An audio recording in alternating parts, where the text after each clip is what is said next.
Good evening, everyone. Welcome to the Return to the Knicks podcast and YouTube channel. Tonight, we have a special guest with me from my childhood friend. We go back for many years, almost like, and when it's not even a friend, for you know each other for so long, it becomes family. I want to salute to my friend, aka Dangerous Russell. What's going on, my friend? What's up, Big Kev? Good I'm to see doing you, well, brother. man. Doing well. Cheers. Happy holidays. Cheers to you. It's the Happy holiday holidays. season. Let's get right to the rice and beans, like I always call it on my program. The New York Knicks. Right now, the New York Knicks under 500, past 20 plus games here. Give me. Do you want to talk about the season? Do you want to talk about last night's disaster? Let's go with tonight. Last night's, yesterday's disaster.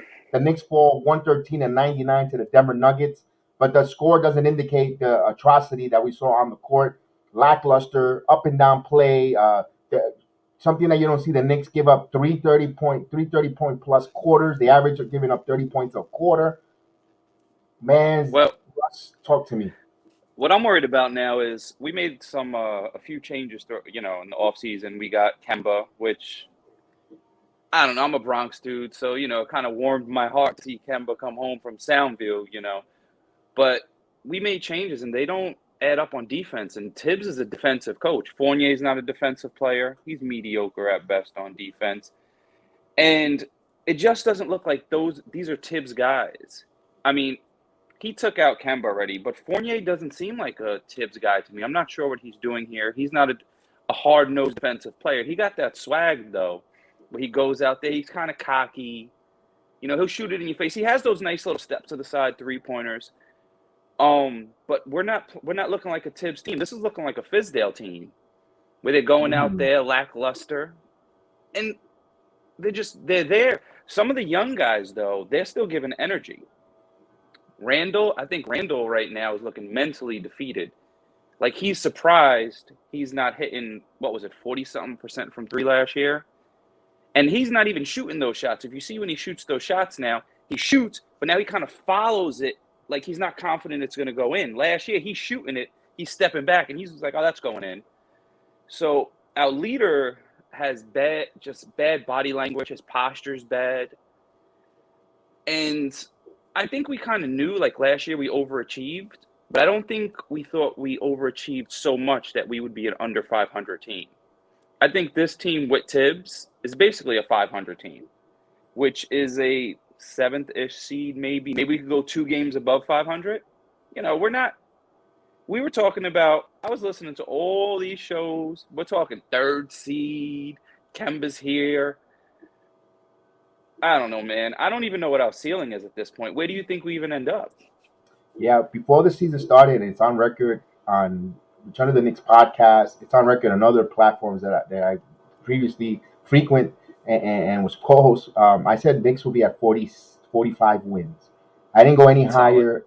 I didn't go any lower. Vegas has us at 42 wins. I said, you know what? We'll probably be 3 games better. We're gonna win games that we shouldn't, and we're gonna lose a few games that we should have lost, not lost. And as you see, early part of the season, we're starting to see that. What concerns me here is it's the same. We're having the same deficiency as we did last year, from last year's team. And the only thing is, what I mean is, we still have no point guard play. We still don't have a True. point guard, and we still are if and which I can't wait or rubbing two genies were our centers. And I say, oh, but we got all our centers back. Yes, but they cannot all stay. When can we say we had a 3 game stretch when we have all three centers healthy? When I mean all three centers, and I'm including Todd Gibson, Nolan Noel, and Mitchell Robinson. Neither one of them. I think I might be wrong that they're 3 consecutive games all healthy and ready to go. It's usually something with someone or something with a knee issue. And I know injuries is part of the game, Russ. And I know injuries it happens, but that inconsistency again, and Mitchell Robinson isn't healthy. No matter what you tell me, if fans about, he's not 100%. He's soft. Not soft in the way that he plays soft. His body's fragile. And do you think because we have three centers with zero offensive game, do we need a center with a little bit of offense? Mitch could get the offensive board and put it back. I'll give him that all day. And if you get him the ball near the basket, he's dunking on you. Because now he's strong Mitch that can't jump and block shots anymore, but he could dunk on you. So do we need a center that has a little offensive game to spread the floor? I thought Kemba in the beginning of the year was going to be a good signing because I thought it was going to give Julius Randle space to work because we ended the year with him getting doubled. Julius to me is terrible out the double, and I feel like I may have seen him do that stupid ass spin again. He's resorting to spinning again. When he's spinning, he's not winning. In the words of Clyde, he's not spinning and winning, boy. Great sentiment there on that. The spinning and winning and no handle Randall. All the narratives that he had, he's back there. And I understand that he needs the ball in his hands, and folks are saying maybe he is need the point guard, and maybe and we saw that Kemba Walker didn't work. He didn't fit. A lot of ISO, and it wasn't. And Kemba was just didn't work. It didn't work with Randall, and I see Thibodeau's narrative of not putting Kemba Walker with the Rat Pack. We call it, by the way, on the Return of the Knicks podcast. One of our chat loyalists, Kelvin T. Jones, named them the Rat Pack. The second unit, Obi Toppin and company. The Rat Pack, the second unit Rat I Pack, like them and salute to boys. him. They're really great. And Thibodeau was right. I can't put Kemba with the Rat Pack because they're too short size wise, and that's another problem the Knicks has. They don't have size, and we saw them first exposure for that was against the Cleveland Cavaliers. You know, Jared Allen ate us up, Mobley ate us up with the height disparity and the athleticism there in the front court. And there's a lot of issues. The team wasn't really Rubio's on prepared. the Cavs, right? Yes, he was. He I was torched us. there. Rubio would look like Kobe that game. Yeah, he torched us, and that's another issue. Those are the point is here with that. Russell was both of those positions, the 5 and the 1, are hurting the Knicks again. Once again, it hasn't been addressed. I don't think there was a way to address it this year in the offseason. The draft picks, there was no one there in the draft really. I Was have a there name. anyone? Yes, Russell. I'm sorry to interrupt you. I had a Who you name, and got? I was on my soapbox, and it was on my soapbox in the other program that I was in because I didn't. The Return of the Knicks podcast wasn't born yet, but I was on my soapbox. I wanted it. Everybody poo-pooed it, Who? and look at the numbers he's doing now. Look who he has his team right now, by the name of Spencer Dinwiddie. I was high on Mm. Spencer Dinwiddie. Get him here, and not to sound like a Craig Carlin. Get him here. It makes a ton of sense. Get him here. Was he No, coming off an ACL though? What was he coming off he with was his coming off an injury? injury, yes, but I knew he was going to rebound well. It just knew it. It was a fit, and I was saying, let's get him in here. It makes a ton of sense for the Knicks. He's You don't give nice. up draft picks. It would have been a nice pick. I know they weren't going to get Ball, Lorenzo Ball. I knew the Knicks were not going to get it, although we saw what happened in Chicago getting tampering. But it wasn't the Knicks' cup of coffee to bring him in here. And I said, you know what? For the $17 million that they're paying Spencer Dinwiddie currently right now, that's the two salaries that two players that don't fit, which is Evan Fournier and Kemba Walker. You could have had Spencer Dinwiddie there at that cost, and you would have probably signed. Maybe you would have got Reggie Bullock back on a cheap deal, although we didn't. Everybody wanted to see Bullock, leave and go, I or didn't they hate could have been him. creative. I didn't dislike him either. I used to call him Brownstone Bullock, yes, because he was shooting like his hands were like brownstones, couldn't hit, all the bricks that he was building Bro, he shoots brownstones. line drives. There's no arc on those things either. But other than that, I wanted Spencer Dinwiddie, and I know I can't bring him back whatsoever. If the ship sailed. Now, let me ask you a question. With the the Knicks got lucky because I don't even remember when the Knicks that Leon Rose had $15 million to try to get a point guard in here. He brought in Luka Valdoza. I don't even remember the streams. Everybody was throwing also a parade when we signed Luka Valdoza last year, including myself. I Premature, was big on him. bro. I was big on I him. Put him in know. the playoffs. Put him in the playoffs. Let's see what he's got. Let's see what he's got. You guys wanted him in the playoffs. Yeah, Like he's yeah. never played. You were like, I get him know. in there. I know. So if you listen to the fans, you sit with the fans. If that's the point here, but they didn't. The guy didn't even pan out. He was injured. He got that. Unfortunately, he must have had some ankle injury that behooved him in summer league, and during training camp, he's no longer here. So my point is, Kemba Walker. Everyone says that was our big signing. Not really. Kemba Walker was cut by OKC. Remember this. And if he wasn't cut, where were the Knicks going to turn if Kemba Walker was not cut? Let's say OKC became the Rockets and stubborn. and held him like John Wall, which we're gonna be talking about him, by the way. A little heads up on that.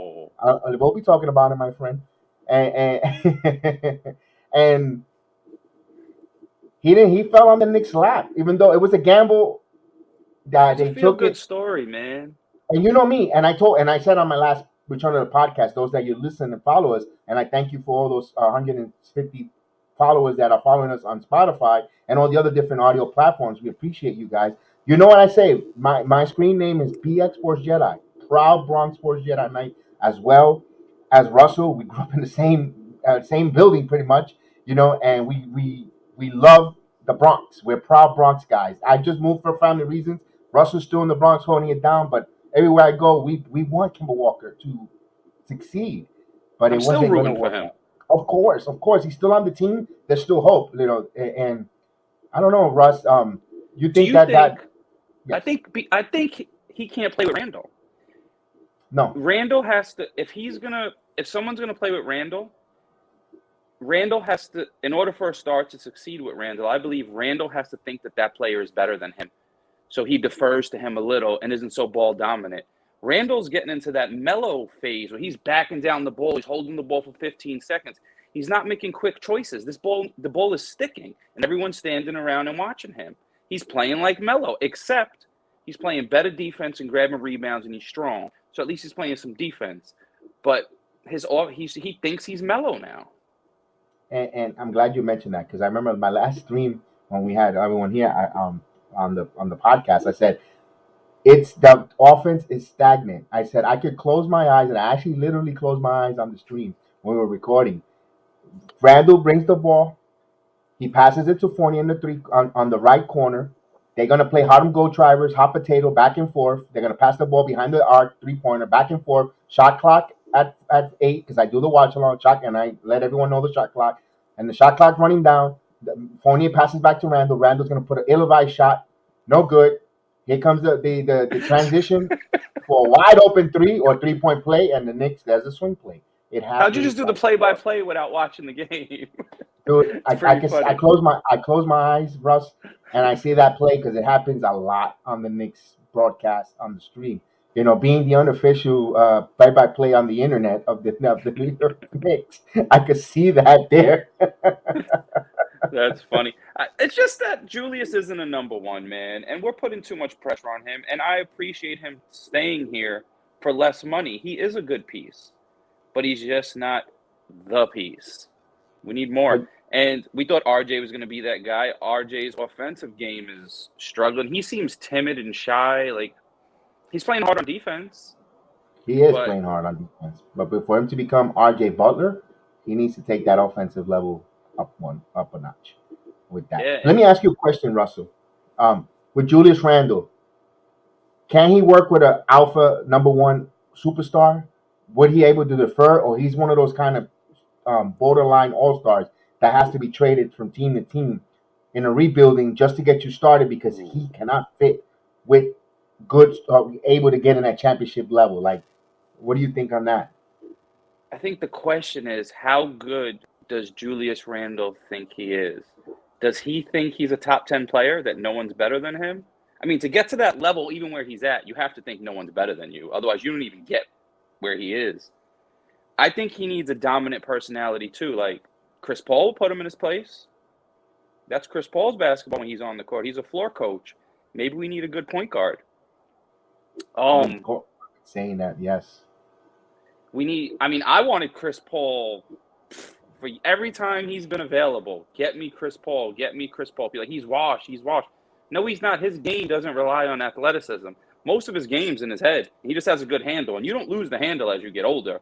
Right. So, You lose a but step, but not that. Right. yeah, he'll even Chris Paul would still be like Jason Kidd in his late years when Jason Kidd was with us, still getting people in the right place. So we need a floor quarterback. Correct. That's not going to back down. But none of these young guys we have are going to do that. Like, I love Quickly. Is he going to do it? No. But is Randall going to bounce around? I think Randall will find a home. I think he's going to find a home with a player that he respects. And this might be his home. But none of these, I don't think he trusts any of these players on the court. So he's like, I have to do it myself. So he has the Thanos complexion. Mm-hmm.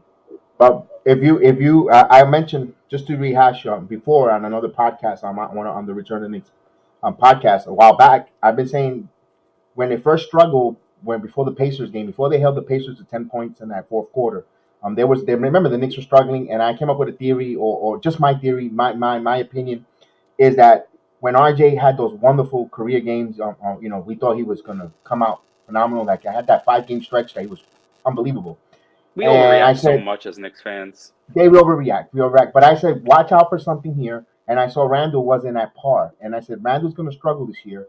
And I didn't like a certain body language with Julius Randle. And I said, keep an eye on Julius Randle this year. And with all the talk, especially after that Pelicans game, the Knicks played the Pelicans, and RJ Barrett had that phenomenal game. And Randall went to go at the end of the game to salute or high five and celebrate with RJ Barrett, and as soon as he turns around, RJ Barrett is doing the high school, the college handshake with Zion Williamson, and phenomenal, and it was like, and ever since then Julius has not been the same. And I made that as a theory, conspiracy theory. Call me a conspiracy theorist, or I'm seeing too much. But remember, I'm a Jedi. I'm using some mind tricks here. Using your mind tricks over here. So I'm saying, so everyone hears, and also people hear, no matter what they say, these players say, no, we don't hear. Guys, that's a lie. You guys got NBA players with burners accounts, and listen. And they hear the narrative that how Zion's going to replace Julius in New York with RJ. Knicks were still high on Zion. They want to bring Zion, blah, blah, blah, and all that. Julius is feeling that pressure, oh, they're looking to replace me. And you see him with the handshake. You also saw some of the players also go to Zion like quickly and so forth. And and Zion was pretty much sitting on. You just, dude, all you need to do is sit on the Knicks bench, because you pretty much, are you going to join us on the team playing? Because it looked just like that. And I wish I'm going to get the next podcast. I'm going to get the video to see it, to prove it. I have the proof. And I saw that different body language from Julius Randle. Goes, man, and I think there was and I still think there might be a little bit of disconnect or a rip between Randle and RJ unto this day, because it's starting to Yeah. show. Because remember, I think so. Remember when they did the magazine cover, it wasn't, and who had the order of the All Star, borderline All Star, or borderline All Star, almost borderline MVP was Julius Randle. Be honest with you, he should have been on the loan on the cover of that magazine. They put RJ and Julius, which is no problem. There's no we loved it because we got two of our players on that magazine. I think it was what, Jump magazine. What was the magazine's name? I know Was it Chef Dan. Slam? Slam. But There you go. Slam. Chef Dan has that as one of his backdrops. Beautiful one. And it was the Slam magazine, and it wasn't Julius alone. He shared it. So he's trying to say Julius maybe have that complexion. I'm not the number one guy here. They wanted RJ or one much. I don't know. I'm maybe thinking or seeing too much above it, making a big deal out of it, like we tend to do as Knicks fans, overreact. Maybe this server here is we're overreacting as thirsty. well. We We're overreact thirsty. on Maybe everything. we're overreacting, but and then him not going back, not having that lackluster games, not fitting in with Kemba, and it's like another guy I want to take. I don't know. I just thought Julius and wasn't and doesn't wasn't meshing, and might not even, now you see RJ Barrett regressing. Coach Thibodeau saying, and I mentioned that also before. I was like, how come I don't hear, like last year, whenever they used to go into visiting towns, they will find the local gym, high school gym, and instead of going to the hotels, they go, no, no, no, we're going to go shoot at midnight, 11 o'clock. You don't hear that neither this year. We heard that so much last year. They went shooting. They were together as a glue, as a nucleus, and you don't hear that. And now you heard Thibodeau last night on the press conference. I have the press conference. We'll play it in a minute. Talking about RJ needs to get back where he was to shoot 45%. He believes in him, but he has to get back into the gym at night. What's your thoughts on that? So he thinks he has to work a little harder. Thibodeau to call him out, but I think he was using RJ to call out Mr. Julius. Well, maybe they have to gel together and put in that work. As far as Zion, though, I'm not the biggest Zion guy, man. Did you hear what you would call Charles Barkley said about Zion when he was on the NBA TNT show? He goes, Zion looks like me and Shaq had a baby. Like he's just like a fat dude. Like he got to get it. He got to get his health together. So before we even go down that Zion route, he has to go below 300 pounds. That's a big boy. Yes. And the Garden is getting so restless right now. When you're in the Garden, you're hearing people chant for Kevin Knox to come in the game. That's how bad it is. And I haven't been watching a lot, like really any Knicks like talk or radio. So I've just been so busy. But I'm hoping people aren't like put Knox in the game. He's the answer. But in the Garden, they're chanting for Kevin Knox. And I'm tired of people chanting for mediocre players. Bring back Frank then. Bring back the fashion model Frank. Like what the hell? I'm I'm not glad. I'm with it. glad. I'm trying to I'm, win. I'm glad to mention that because one thing that a lot of the Nick Nation has been asking for more minutes for Obi Toppin. Obi Toppin is playing phenomenal up and down. He's actually running out there suicides. There was a play that he was Bro, on. Yeah, he's running suicides out there on the court, and hard.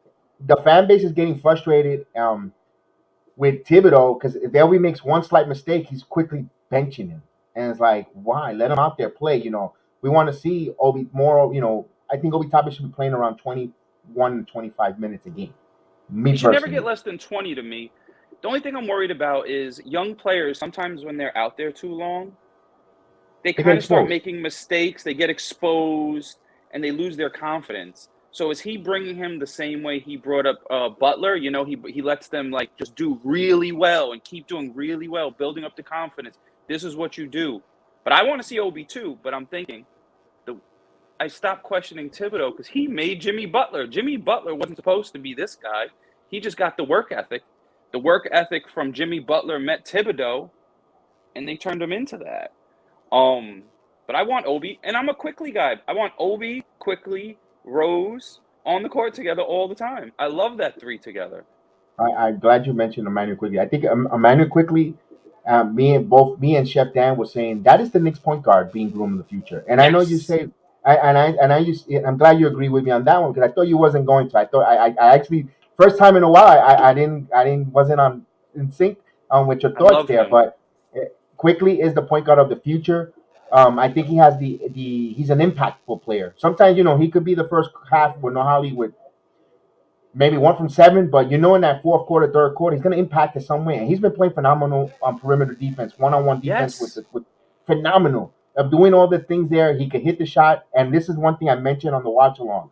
And after we do a recap or whenever we do a podcast of the program, I said quickly is becoming a floor general because he's been telling people. And he's told Julius Randle several times. I read the because one thing I'm going to tell you, and I know everyone hears when I say it when I do the stream the games, I don't go to commercial. I get the all 22, which is an NBA and NFL football, the all 22, oh, no commercial, non-commercial. You stay on the garden floor or you stay on the arena floors, not through the timeouts where you see, sometimes you see the city dancers, you see the nonsense, the t-shirt that's for the contest. NBA package, right? Correct. So I get to see that, and I see quickly go to Julius Randle and says, "You didn't rotate, man. You got to rotate." I This is like Emmanuel that. quickly telling Julius Randle. He told Obi Toppin, "Yeah, you left me out there, man. You got to rotate. You got to help me out and rotate." My point is, he tells the players, "You guys got to rotate to communicate," and that's something also that I wanted to bring up, Russell. They're missing right now. You know what they're missing that no one has talked about, and I talked about it before, but I'm going to bring it with you here. The impact on Mike Woodson. You're gonna say Mike Woodson. He's gonna be in here almost a year gone. The Here's the goatee? here's You the want to? reason why. When back in 2014, 13, 12, or is it 2012 or 2013, when they had Rasheed Wallace brought in that year, one thing was Rasheed Wallace mentioned that Woodson wanted was communication. When he said, "Oh, we're just simply rotating, and we have to communicate on the floor. We have to communicate and rotate." And that's what the Knicks did so well last year. They communicated and rotated. They were one of the top four defense in the NBA. Now, Mike Woodson, of course, goes to greener pastures to Indiana, and we saw a little bit in the playoffs, not the rotating part of the Knicks, not communicating much on the front, and all we see in this early part of the season. My question is, they are missing Mike Woodson's influence in that coaching scheme because of that communication factor of rotating. Although guys like Quickly and others that were here, that's like muscle memory. They're trying to rebuild that, but maybe they need to explore that and get back to that type of whatever Woodson was preaching. Kind of maybe that's what they're missing here in this year. Yeah, I'm a fan of Woodson. Woodson is a good coach. Towards the end of his reign of the Knicks, he was leaving some players in, and I was questioning. I was like, "What the hell is going on?" But we do need communication, and I like that Quickly knows where these other players are supposed to be, as opposed to like a play happening and be like, all right, I think he's supposed to be there. Just not knowing your job, you're knowing where everyone else is supposed to be. So that's the start of, a point guard and just holding people accountable. And Quickly has that little it thing. Like, he's out there, he has that confidence, and he's the first player on the Knicks. I always wanted one of these until he got here. He that can actually shoot beyond the 3-point line. We never had one of those guys. I see everyone else shooting from like 5 feet beyond the 3-point line. I'm like, man, we're just so old school, banging down here. We got Frank Ntilikina getting pressed at half court, like, but he's the next generation of the NBA. He's part of that evolving generation, and if you don't keep evolving with the NBA, you're just like the new generation of how this game plays. You're going to get left behind. You got to get these quick buckets. Like Burks right now is killing it. What's he shooting? 40-something% from three. He's killing it too. He's not necessarily a point guard, but I think eventually Thibodeau's going to let Quickly go, but I don't know if it's going to be this year. I mean, let him go as like, let him go on the court and like set him free, not like let him go, because I'd be highly upset. But right. Quickly has the potential to be that guy. And I'm glad you mentioned we're going to segment into Alex Burke. We saw that he's now the starting point guard for the New York Knicks. He's a small forward shooting guard, playing the point guard role. Not a high assist leader, although he did it years ago in Utah when he first arrived in the league as a point guard. But he was. Yes, I didn't know that. Utah. Yeah, before the injuries, he started off. He's a shooting guard. 6'6", 6'6" with or 6'6", 6'7" with height. Makes opposing point guards tough. I think he should. As a starter, it depends on what team they play, because That's he true. could be play the matchups. Play the matchups. It's okay that, and I understand. You folks say you don't want instability in your starting lineup. You saw Fizdale when he flip flopped so much in the starting lineup. You don't know who was starting tonight and all this inconsistency. But I'm okay if you take out, depending on who you play, your point guard that night. I know Derrick Rose doesn't want to start, and I don't want to see Derrick Rose start, to be honest with you. No, he crushed And anybody on the bench. Not because he can't. Not because he's not going to do good. He's going to do good. I just love that dynamic he brings on the second unit. I want to just keep love him it. with Obi. Yes, Obi, and if they say if you start Quickly, I think it's a package deal, Russ. I think if you're going to start, you're going to elevate Quickly to the starting lineup, you got to bring Obi with him, because I think they're going to grow hand in hand, and I think they're going to go as far as possible with them two growing, and they're not ready yet for the starting role yet. They're not just Randall's ready yet. there. Even if they're not ready, you can't put them in the starting lineup because Randall's there. Randall has Obi's spot. Obi, to me, was Randall's replacement, but then Randall balled out. Whole last year, I wasn't a believer till like 75% of the season was over. I was like, all right, Randall convinced me. So he can't. No, Randall. I mean, Quickly can't start without Obi, and they can't start while Randall's here. And who's the center? We were talking that we were talking about when Thibodeau goes that small ball five. Obi could play the five because he has that energy, that athleticism, but the box outing technique. Because Obi's been playing some good defense. I mean, watching. He's not a great rebounder though. He's okay. He's all right, but the thing is, I'm okay with it because it comes. Like when I mentioned on my stream, rebounding is techniques and positioning. And one of the greatest, one of the greatest rebounders, Rodman, was it 6'9" or Julius Randle type of height, and he had so much rebound because it was boxing out techniques and being in the right position. And they have a guy on the team that excellent on teaching how to box out and positioning yourself, in Taj Gibson, working with Obi Toppin, and you see that, and also you see that with Jericho Sims as well. That boy got something. He's strong. He's a young grown man. He is. The only thing with Obi is he's not going to get a lot of rebounds because he's always leaking out for the fast break. So he's not going to get defensive rebounds. When someone shoots, he's taking off. Right, and that's also his numbers good are going to suffer. It brings another dynamic to this team because they don't score on the fast break.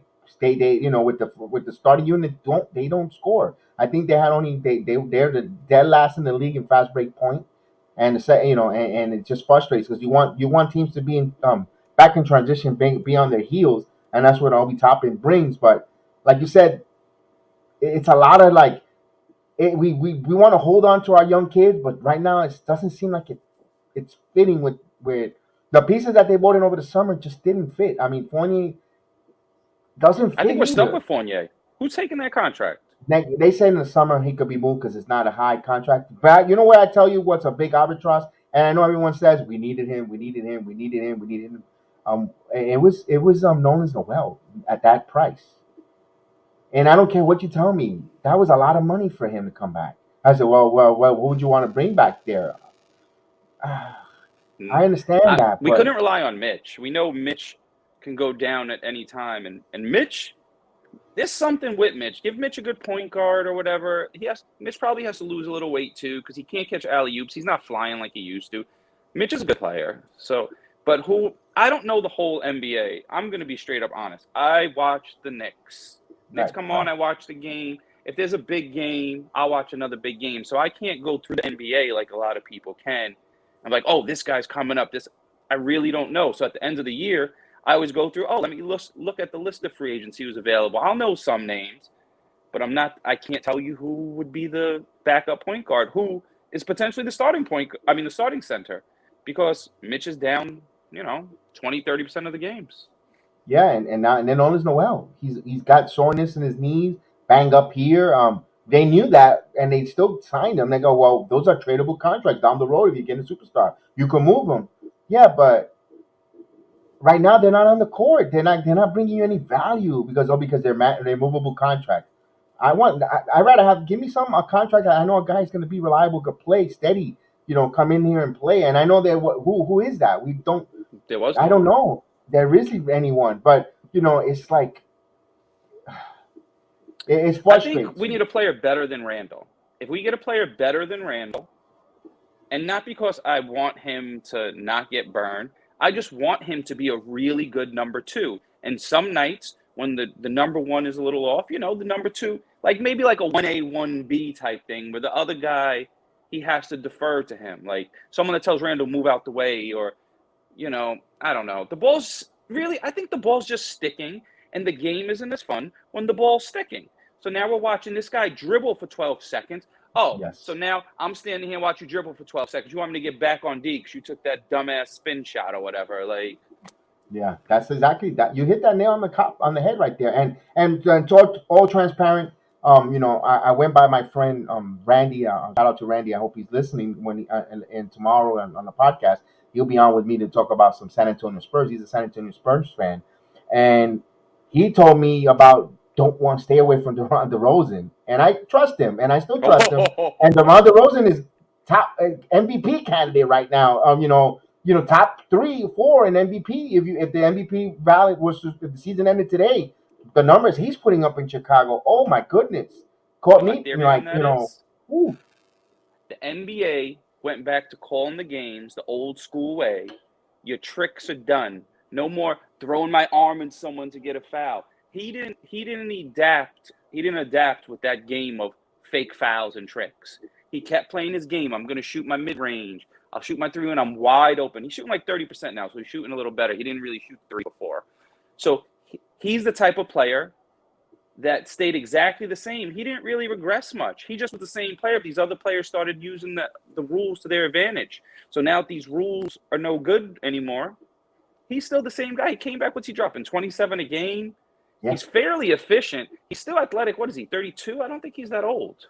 No, and they say the contract is going to be terrible when he finishes in 4 years. But I Aren't don't they know all? if they all finish bad. But I the mid range, the way he's shooting, the way he handles the ball, Draws takes fouls because he pressure. draws fouls the old school Yes, way. He's yes, not. I'm going to the hole hard, chest to chest. I'm jumping into you. That's why James Harden is trash. James Harden is trash because he's been doing it with smoke and mirrors for the past 4 years with his fake MVPs. He had some plays where he was crushing, but he's shooting 20 free throws a game, and he probably only should have been shooting 10. So his numbers right. were inflated by like bending the rules. Yeah, you're right. And also, you saw Trey Young struggle.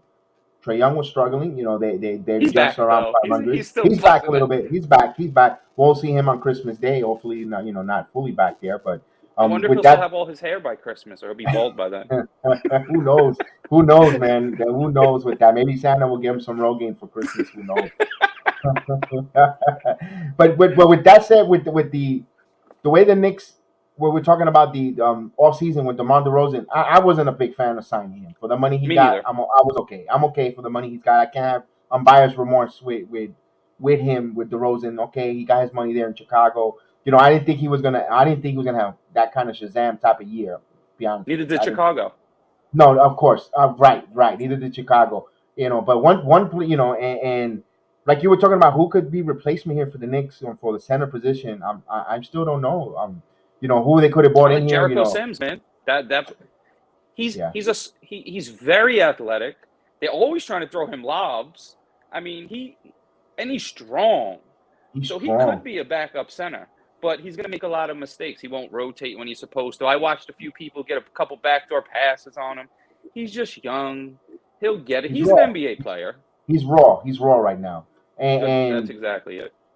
and then the one guy that the whole fan base right now, every podcast or every stream in YouTube or everywhere you see on Twitter, everyone wants this guy to play. They actually want him to start is Miles McBride, aka Deuce McBride. He's been I having good can't say games. yes or no. He I don't having some know. good games in the G League. Phenomenal game. I think he's still a little raw, in my opinion, because there's a reason why he was the second pick, a second round pick for and survived, but went down all the way to the second round in the NBA draft for a reason. I know he's undersized. That's what Thibodeau likes. He like that undersized, quick point guard that's gritty type of player. But when he's been on the floor, he's been really good. Now, I'm not now really sure about him. He's really raw. I'm not. he's raw. That's the thing. He's raw, and and I can see in a world where you say maybe because we ended up selecting Quentin Grimes, and Quentin Grimes is a shooting guard, another player who plays. I personally think he's a really good player. I think he plays some really good defense. I think he can help this team right now at this moment. He's got to get more minutes, especially if Tom Thibodeau decides to elevate someone from the. And I will play Quentin Grimes if you want to. Let's say you want to put quickly in the starting He's lineup not going as to a. play. I know He's that not he's not playing going to. unless Fournier gets traded. Correct. And of course, RJ's that's not exactly going anywhere. no. Fournier has to get traded, and Burks is still going to get all those minutes that Grimes would get. Right. There's really no, and Tibbs doesn't really play rookies that much. Like he's having a hard time playing second year guys that are playing well. He Like plays our them. second year guys bring us back in the damn game, and then you He take them out. he plays them is because the front office has invested so much money in these starters that they are man. That's why we had that podcast. But prior to this, about the narrative, does he doesn't play rookies, and we say he does because the proof was in the Atlanta Hawks game. They were undermanned. He played the second unit, the Rat Pack. He played Quentin Grimes. He played all those the young guys, and they were flying up and down. They blew the Hawks out. They had a Yeah, phenomenal game, it was and fun. it was fun. It was a fun. It was one of. I think that was the funnest game I did in the watch along all season. Besides the Boston game, the opening night. I think that I think this one was actually Hawks game was actually one of the most funnest games I did. Up and down, the energy, the speed, the quickness, fast pace, phenomenal game, and that's why we came out with that podcast last week about the narrative on Tom Thibodeau. They don't play rookies, and he does. I think Thibodeau, and I wish Z were here to break that down because he has that. He said he played a lot of young guys in Minnesota, and I he, didn't keep he track of his developed them. Minnesota career. He had and they were nothing franchise. Thibodeau got there. He started playing the young guys, and they did what they did, and then, of course they made that trade that didn't work out. Bringing with Chicago and got rid of Levine and so forth. And the front office wanted to pay so forth, and the rest is history. But Thibodeau, I think because they got guys who they paid re-up, and now that you re-upped them for all these years, you're not going to play him for the youth movement. I don't know if he's in a crossroad. Is he going to be a youth movement, or we're going to play what last year's, the veterans to try to reach something? Because if you play the veterans, let's face it, these veterans ain't winning an NBA title. Russ. That's the thing. Are these players even going to be here if we get to that point? Randall could be. He's still what, 26, He 27? just turned 27 a couple days, about 4 days ago. 27 years He old. Yeah, he got some good years left. He probably got, what are you good till in the NBA? Till about 33 ish. You start declining. You make it 33, 32, 34. 33. Yeah, yeah, yeah, Yeah, depending on how you yeah. take care of yourself. So Randall could be here. Fournier, how long was his contract? I don't even remember. It's a 3 year deal. It's a 3 year deal. An option. Actually, it's a four, but three are guaranteed. An option for four. It's a movable contract. It's three. I think it's 3 years. To be honest, 3 years, 78 million around there. It could be moved. But is it Alex Brooks. movable if you bench him Yes. and now his trade value is shit because you're letting everyone know you think he's garbage by sitting him on the bench. No, it's still a lot of NBA experts, so-called experts, that are not on YouTube. Our so-called experts are saying that it's a movable contract. Okay. It's a movable contract. It's workable. It's reasonable. The reason why they got them is for the Knicks have the flexibility I to, like if that. they need to trade and for an all-star, superstar, a disgruntled all-star, those guys will be the names normally packaged with them. Now, one thing I was saying with that, if that's available, you got three number one draft picks next year or so forth. They got a lot of draft picks. Guys, I tell guys, when I mean guys, I mean Knicks front office, pull the trigger if there's a superstar player to read. Give them some draft picks because even if you draft these kids, you're not gonna play them anyway. You can see the proof is in the pudding here. You're gonna have them sitting there. You're gonna get us frustrated because we think we got the second coming of LeBron on our bench or whatever the case is, and we get frustrated. Play them, play them, play them, and they don't play. So you know what? If you have a chance to bring a DeAndre Fox in here, and you got to put two of our number one picks, the Dallas picks or Dallas first round pick, or I think you have the Detroit or whatever the case is, or the Charlotte, excuse me, Charlotte, or and go ahead and do it. Send it and send the players and go ahead and bring the point guard. And I just said Fox, because Fox is the name out there with Sacramento. You never know. They might. Even now we also saw the Portland Trailblazers fire their president and general manager of basketball operation in Portland. Talking about Scott Perry probably go over there and become the head man over there in Portland Trailblazers. So we could be dealing and wheeling with Portland, which I don't want Dame Lillard, like you said. It'll help a lot, He's but at the end of his career. Dame yeah, Lillard is amazing. Everyone knows that. That's no. But by the time if we bring Dame Lillard on this team, where are we going? right, Well, maybe to the best case scenario, Eastern Conference Finals. Best case scenario. right. Like I don't want to give up the farm unless I feel like we can make it to the finals. So once you're in the finals, anything can happen. But if you don't Anything can think your team happen. can make it to the finals, I'm not giving up everything. No, no, and Unless I don't even know who's available, who's disgruntled. I'm not even right sure now, right now. right now that's the only one. Right now was Damian Lillard. No one else's name has come up, yet. The DeAndre Fox is the only name that's out there, point guard in Sacramento. Just keep an eye on that. Or Ben Simmons is the only one that we could think of. And we saw He ain't built for New York. the ridiculous trade for Kemba, Randall, uh, Nolan's Noel, and some picks for Drummond and Simmons coming back to New York. It was the most ridiculous thing. I'm like, Where'd you see that, it was fanside.com. bro? Yeah, yeah, Fanside something gotta like that. relax. They gotta Something relax. something ridiculous there. It's just crazy. It's just crazy. I might be wrong with the fan side, so I apologize, fan side, if you didn't say it. But it was one of those kind of websites that I saw there. I was like, and I saw it retweeted. Also, I'm like, are you kidding me? You know, It. and there's no trade right now. Karl Anthony Towns is not coming here because the Minnesota are about close to 500. They're playing 500. They got something building there with Anthony Edwards. Karl Oh, Anthony that boy can Towns, ball. D'Angelo Russell, ever since, and he actually called out RJ Barrett, and there's some kind of truth to what he said about RJ last year, not What'd he being say? so. I don't remember that. He mentioned that RJ Barrett, he's all hype. There's nothing really there. There's no substance there. Kind Ooh. of. Yeah. That's who they played last time. So he's kind of ever since he made that comment, RJ's been on the other side of declining a little bit. But we shall see with that there, Russ. And there's no trades. Only thing I kept saying, and I said it before here, and I've been an advocate of that. Of keep an eye out for a buyout market. There's a guy. There's a point guard from Kentucky in Houston who is currently on a ridiculous contract that no one in the NBA will trade for.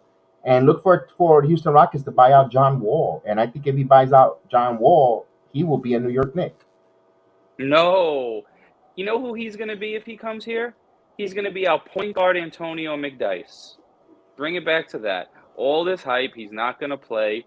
Isn't he like still? He doesn't even look like he's in shape. Is he balling? Like, He's playing. He's playing. He's not playing for the Houston Rockets.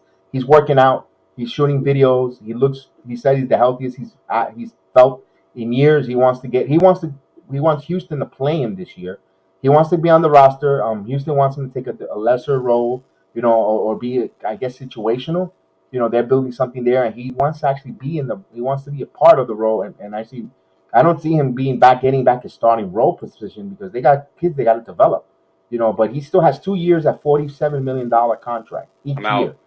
year. No way, you can't trade for him. Because I'm if out. let's say in a ridiculous world, you have to trade for him, you have to send back $34 million of salary to Houston in order to bring him back here. If you're in New York, but the Is only that thing like that a worries me, Fournier, a Burks? Like, I like Fournier, Burks. Burks, and maybe you might have to send Barrett or Toppin or something, Oh, something, oh, something like oh. that. Yeah, yeah, yeah. It's Hang up the crazy. It's phone. like, If they call it that, you just hang up. You say, no, it's "Oh, not wrong worth it. number."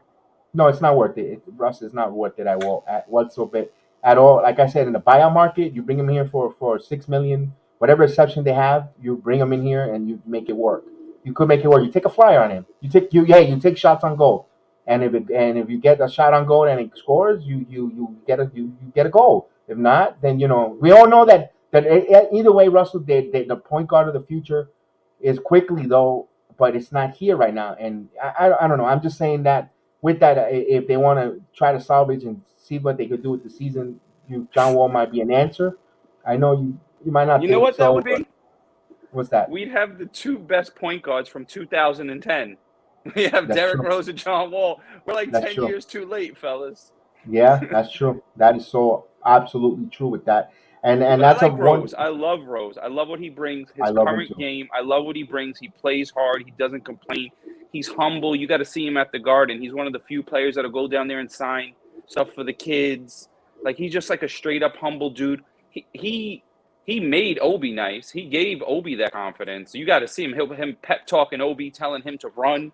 So, like, I like Yeah, Rose, but he's an extension of the coach out there. And I got a guy that comes on every time Derrick Rose something good goes good on my stream. He always interrupts my stream, and he wants to. He's going to say a few words right now. Go ahead, Lalo. From the start.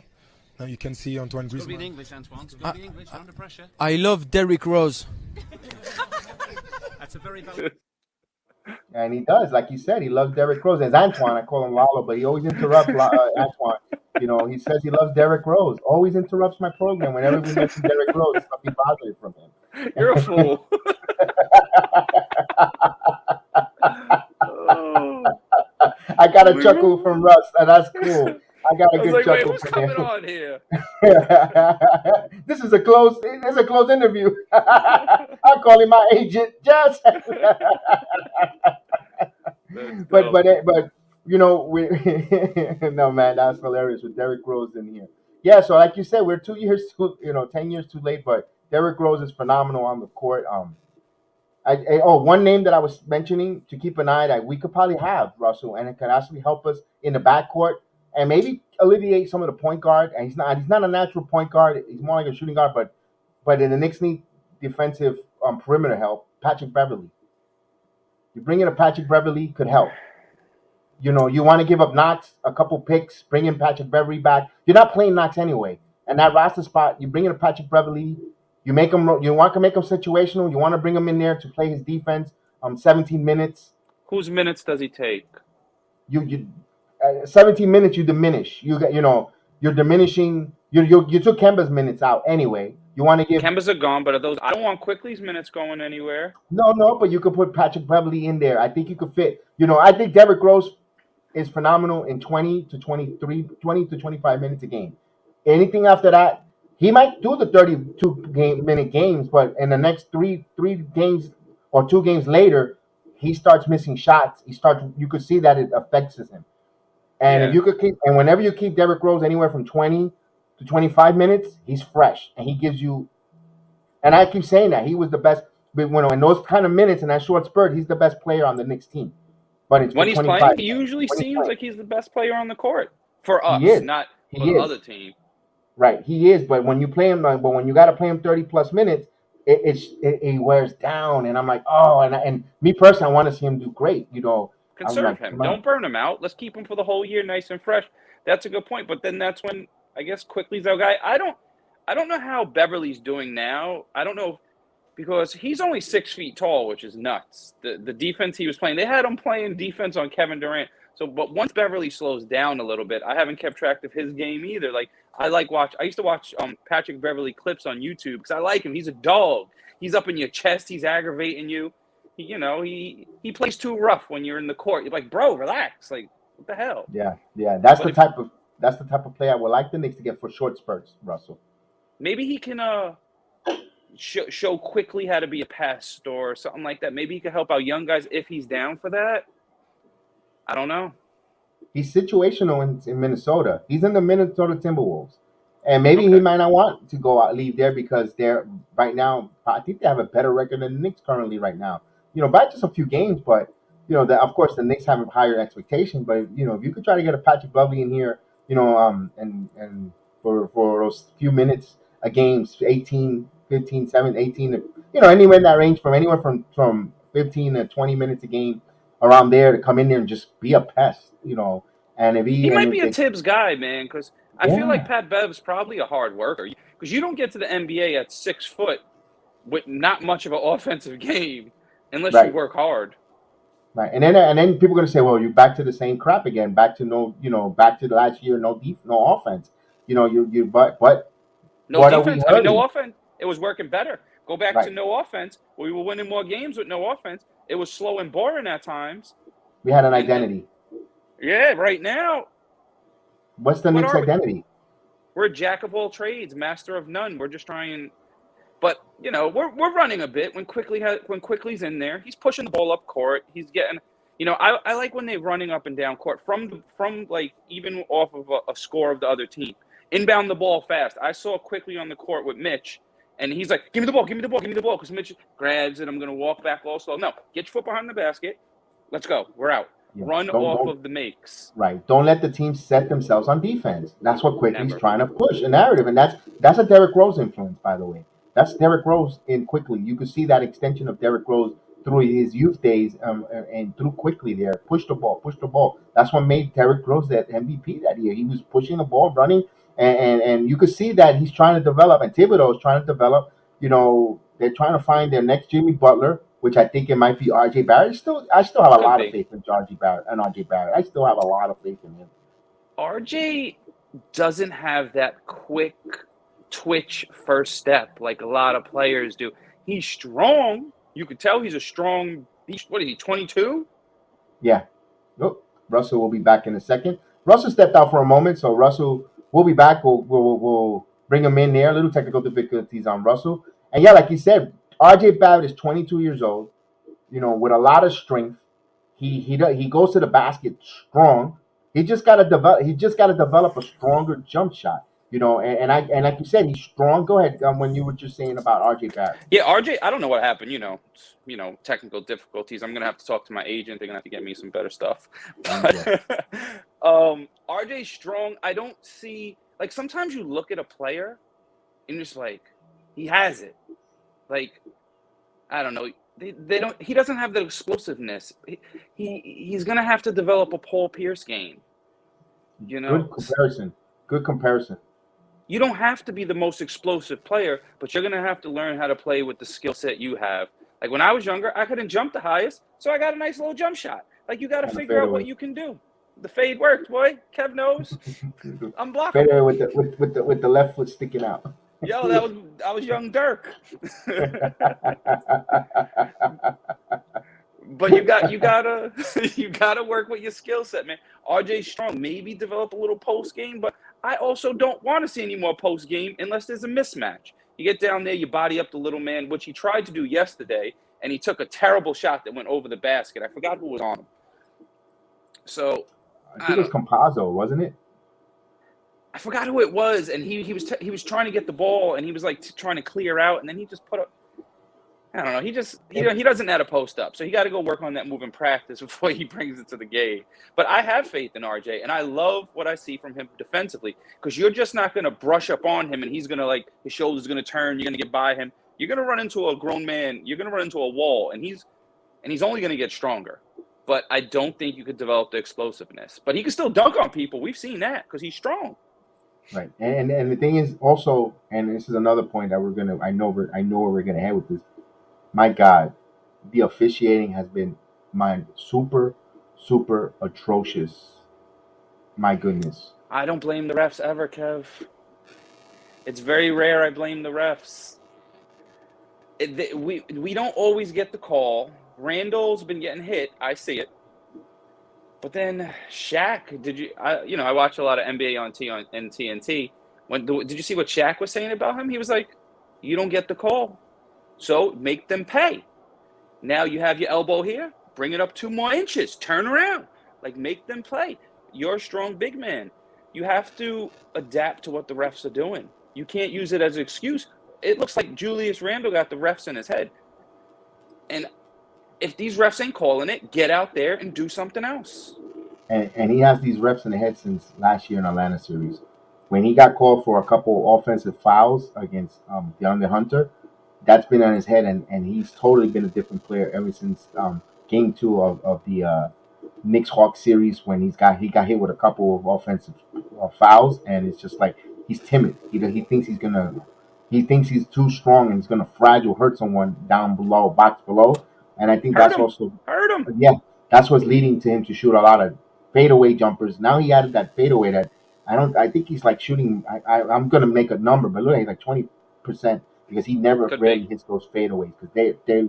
I see Julius step back and shade away. Why? You got strength. Go to the basket. Go strong. Get the and RJ Barrett as well. He gets mauled underneath the basket a lot. But the reason why I say the ref officiating is called bad because when I do the watch along, James Harden traveled. He was in the air, Oh, the came down, and travels. they didn't even call him that travel at all.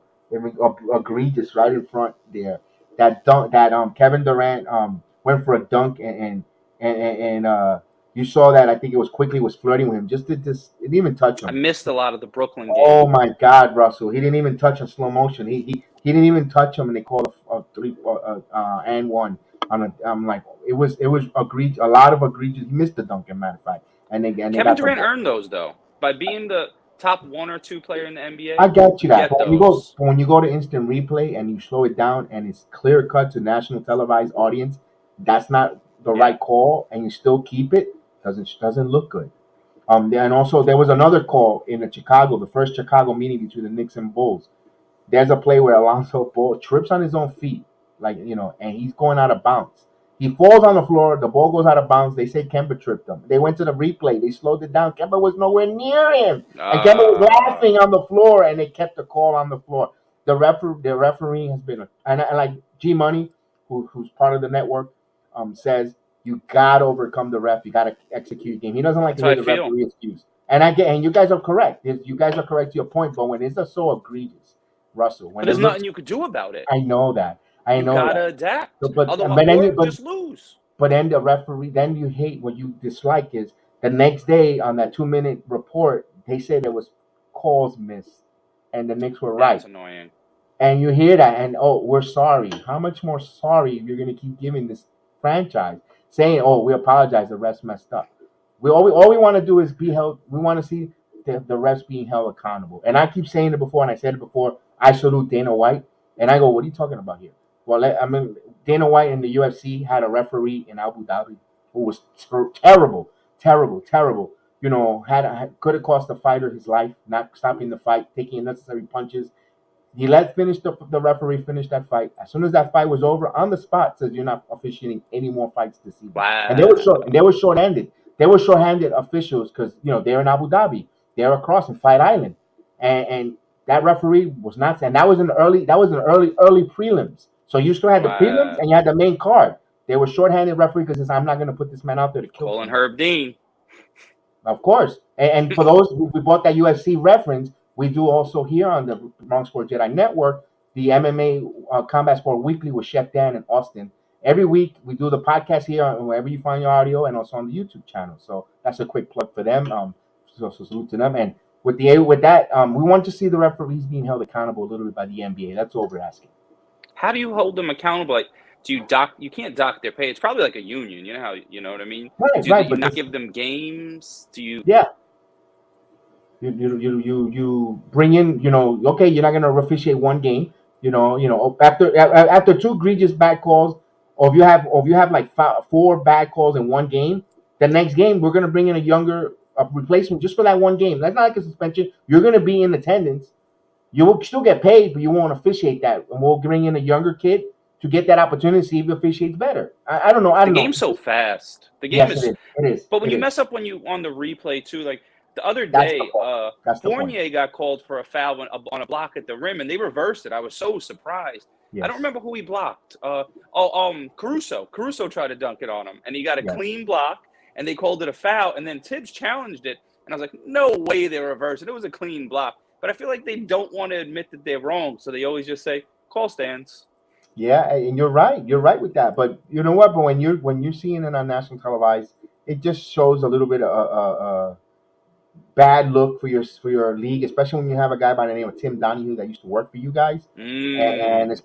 especially now that you're in bed with sports betting. Because one thing that infuriates me, and I keep saying it, is when the game is about to finish. And nothing wrong with that young man. I probably meet him one day, but I can't stand that guy that comes out with a goofy smile. Hey, you guys! If we go to the fifth quarter, you win. I can't stand the Econ Bundy looking dude that talks about I don't want no fifth quarter.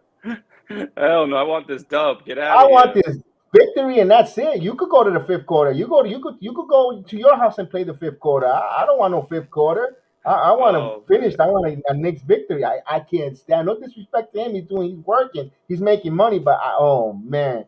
So bro, so with I'll that be the said, fifth quarter man if they pay me. I go up there and say that same dumb shit with them. I'm with it. of course. But the point is, when there's betting involved, when there's money involved, you gotta try to be a strictler of your rules, and not be egregious, because then you're like, this is what 6 games in a row the Knicks have gone under the 206 points, the total combined points Oh, they 206. keep hitting the under. That's good They to know. keep I hitting am the a betting under. man. So, and if you and I know you do, I know you're working, but lately you haven't. I always give the spread, and I always give the Vegas, because I have salute to Frank Calisis, who likes to play, and likes to do the FanDuel app, and all the other folks that count on it, and he's been making some good money on the Knicks under. He's been hitting with under the 206, 216, around that mark. Depending what the game Wow. is, yeah. So the Knicks have the Knicks a lot on the under to total combined scores on that. So keep an eye on that there for now. We break it down here. I say we're not the greatest, but we're striving to be one of the excellence in one of these The platforms each Bret and every Hart day. of it. The Yes, excellence. excellence of execution on the platform. Absolutely. If you come So on with Russ, those shades, Kev, I'm leaving. the best there is, the best there was, the best there ever will be. we'll bring You we'll fool. bring. So Russ, let me talk about this upcoming gauntlet of schedule. We're going to San Antonio. We got a 3-game road trip. San Antonio, Indiana, and we finish it off with the Raptors. This is a tough time. Either they're going to gel together as a team and come out, as just gel here, or it's going to be a long season, in my opinion. What's your thoughts? I think we're gonna end up. I think we're gonna figure it out somewhat. We're not gonna be this bad all year. We're not this bad, but we're also not a 50-win team. We're just about a 500 team, give or take. What could we end up with? 42 games, maybe 42 and 40, something like that. Which to me it's a victory if the young guys are developing and you make the playoffs. So I think we'll be fine. Um, we're not as bad as we are now. Our defense is going to get better, I believe. I don't. I believe Tibbs will let the offense suffer before he lets the defense stay this way. He'll start bringing people that are going to play defense and can't make the shots. I don't think he just doesn't care. He's a defensive guy. We all know that, and that's what we love. That's a '90s Knicks thing. So we want someone to be knocked on the floor. We want you to play hard. We want you to be gassed, holding your shorts, but still playing hard. So Tibbs is kind of cut from that era. So I think we're going to be all right. Will we get out the first round? Probably not if we're the 8th seed. But, Mm, because right now, what we're what are we like 11th overall? Like I think in the Right now, we're standings. 11th. We're close to we're closer to the lottery than actually a playoff, and that's a little bit worrisome. That's Yeah, worrisome I right think there. we'll be all right. I just want I just want to make the playoffs and the young guys that are going to be here to hopefully get some experience in the playoffs, and Yeah, that's I all I agree with want. you. I agree with you. One thing that worries me, Russell, is the cookie puss that sits underneath the basket, and I'm worried about him. He sits there with his cookie puss face Who's underneath Cookie Puss? the basket, and the owner of the team that will I don't want them to force him. Oh, I don't want them to force him to force him to get a bad trade because oh my god they're panicking and they have stability now. The front office is still stable, the coaching staff is stable. I know it's not the result that of last year. It was the euphoria, and he says, man, you know we only had 2,000 people here, and the guys were more exciting. Now that I have a full house, we're back to reverting back to the thing, and we're so close. I got that high of the team and the bing bong and all that. I want to continue this I can't good say it. feeling, and I'm afraid that he do a Donnie Walsh here and forces the I love Leon Donnie Rose and Walsh. company to make a trade here. No, and no, of course, and not to go back to the Melo trade was Melo needed to be a Knick, yes, but We needed it. we could have wait. We needed It it. didn't We work, needed it. but we needed It it. didn't work. We needed it. We needed that move. We definitely needed. Like you said, top 75 player in NBA history. We needed it. It just didn't work. It didn't work. Whatever the case was, and I know why Donnie Walsh was frustrated because he didn't do it the way he wanted it. He had a plan and he overstepped his man. Either way, at the end of the day, Melo was supposed to be a Knick and he was a Knick, and that's the end of I the think story with that one. I think Melo told them if they don't trade for him, he's going to get traded somewhere else and sign the extension. I feel like I heard that recently somewhere, so they had no choice. I And wouldn't be surprised. I wouldn't be surprised because they're gonna have your bird rights, so they're gonna offer you more money. And look at now, you never know the future. You want to make as much money as possible. It's like no, I'm gonna give you don't give no BS. I've been in the work business. If someone offers more money an hour somewhere else, I'm gonna take it because at the end of the day, they're not gonna remember that you left money on the table. When they say they're gonna get rid of you, they're gonna bring you in the office. They're gonna get you as security and escort you out of the building because you're no longer employable for the company. You're not valuable for the company to make the money. So all that about and I know work difference is different from sports. I understand, but the same principle. When you're not needed no more in sports, when you're not providing for or skill set, they'll usher you the door. They'll tell you, okay, enough, you could go. And I don't blame them to make every dollar possible. Pro athlete, get the money as possible because I don't it's a think short. I don't think that I think that whatchamacallit, Dolan is still gonna let Leon Rose and Tibbs rock out for a year or two without jumping in. Because he jumped in and made them make trades and all this, and that didn't work. And then when hopefully he looks at he steps back and he looks at what he did with the Rangers, and the Rangers have had more success because Dolan doesn't think he knows any hockey, so he just lets them do whatever. He thinks that he knows basketball, so he says stuff, but he should just shut up, literally, like get out of there. He sits. I don't know. He has bad vibes in general. He I walks know. around the guard and he just has bad vibes, bro. He's like a little troll that goes underneath his little bridge and he comes out and yells at people. Get out of here. Yeah, I know. That's what worries me. That's what worries me. That's why I try to call him Cookie Puss so we can stay on. So the I magic think we of have a little time. I think we have time before he jumps in and does some dumb stuff. okay. Because I don't think Tibbs cares. Tibbs, obviously, Tibbs doesn't give a shit because he benched Kemba already. Mm-hmm.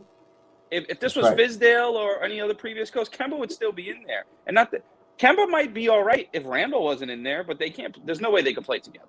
No, I don't think they coexist, Russell. So with that said, man, this is fun. We're gonna end about an hour here because I know you're gonna want to watch the Vontae Davis fight. So I know you, like myself, and we know that's coming up there. So we'll end the stream here. I want to thank Russ for coming on with us. I appreciate you giving us this time, a little bit of a temperature. Definitely, this is gonna be the first of many. This is like what the third time you've been on the program with us anyway. So Yeah.